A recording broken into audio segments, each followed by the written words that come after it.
Ayer en la tarde hubo una gran sorpresa, pero a mí lo que me sorprendió cuando me enteré de este asunto es lo poco que se respeta la Constitución en estos últimos meses.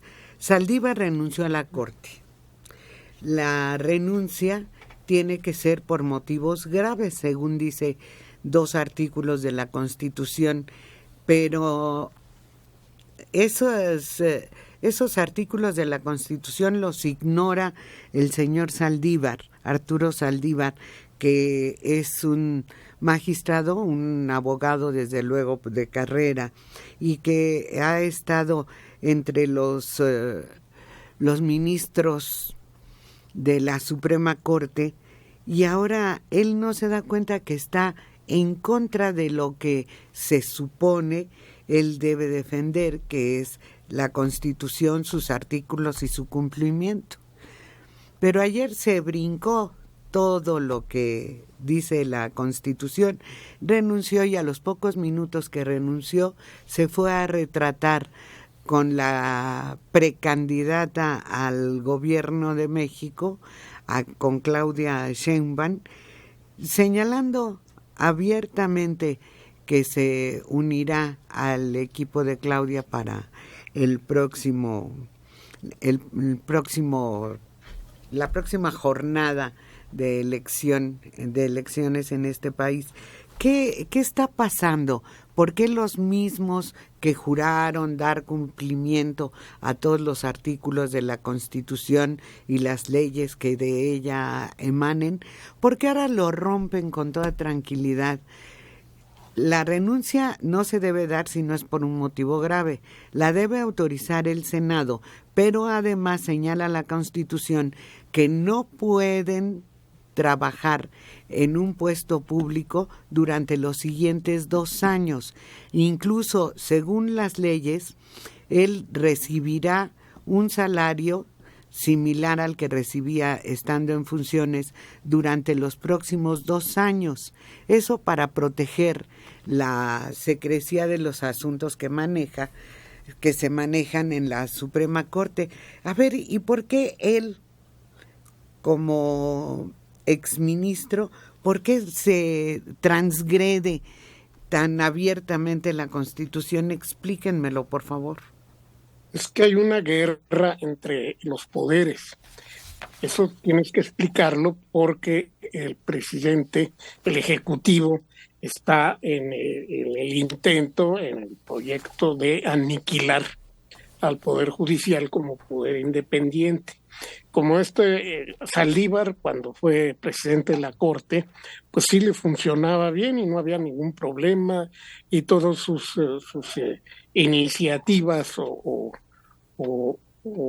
proyectos aprobados eran defendidos por la Corte, no había lugar al amparo o al rechazo de proyectos legislativos que aprobaba el otro poder, que es el legislativo, ¿no?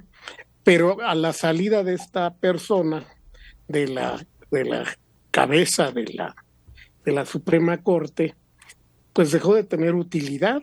Además, también empezó a votar en contra de los proyectos de las iniciativas del gobierno.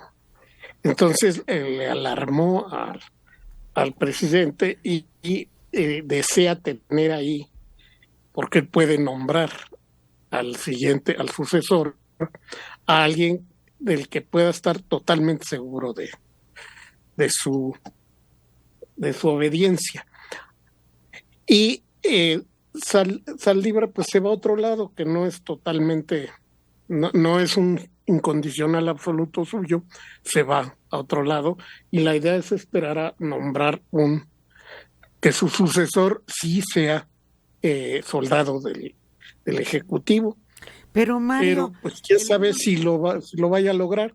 Pero es que así es esto. ¿Por qué se quitaron a los municipios no favorables? Pues porque así les conviene electoralmente al gobierno. Pues él tiene un proyecto que es lo más importante que hay.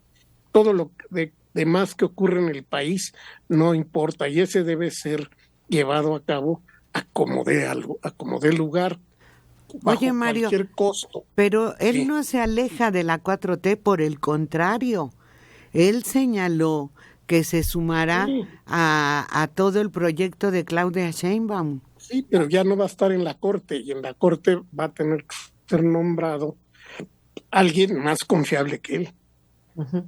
Pero a mí no me parece que él haya sido desconfiable, jugó totalmente del lado del presidente, Sí, incluso acuérdense que iba a violar la ley porque no se pronunció de inmediato cuando quisieron modificar, nuevamente violando la ley, el periodo para que él siguiera siendo presidente de la Suprema Corte sí. de Justicia, que se prolongaba, me parece que 2 años, cuando él ya tenía que terminar su periodo. A él, hasta que la presión social y los otros magistrados y la propia Suprema Corte dijo, oye, no, entonces ya dijo, bueno, yo no acepto esta modificación. Pero realmente en las últimas votaciones de este año, siempre hay 3 votos que el presidente sabe que tiene consigo. El de Saldívar, el de la señora, eh, ¿cómo, cómo es? Yasmín. La señora Yasmín, que yo no sé qué hace ahí porque después del plagio ya no tendría que ser magistrada, por eso es la señora. Y la otra es Loreta, Sí, la ministra Loreta. los Esos 3 son los tiene casados. incondicionales. Yo creo que uno de los movimientos es, Saldívar se va a esperar, bueno, se suma a la 4T, no va a tener cargo en estos 2 años, pero le abre la posibilidad al presidente de elegir él al ministro que supla a Saldívar, cosa que le hubiera tocado a Claudia o a Xóchitl o a quien gane, sí, en diciembre del 24, porque era cuando ya se terminaba el periodo creo que de 14 años que tenía Saldívar. Entonces es como adelantarse a los acontecimientos, y quien pone ahí al nuevo ministro es el presidente López Obrador, aunque realmente le correspondía al siguiente gobierno. Pero de que se desobedece lo que dice la Constitución, se desobedece. No, les vale un comino, y como además causa grave es tan amplio y ambiguo, ¿qué causa grave? Pues ya no me siento a gusto en la Corte, puede ser su causa grave. Porque se incomoda dice, todas las causa mañanas. grave es una enfermedad terminal, una enfermedad crónica, un problema familiar específico. No, dice que necesita ser una causa grave. Cuando llegue a la Cámara de Senadores y digan, oigan, ¿quién vota porque el magistrado se le acepte la renuncia? Los levantadedos, lacayos del presidente López Obrador, o sea, los senadores de Morena, van a votar todos que sí. O sea, eso está hecho. Pues, La Constitución por el arco del triunfo. así es.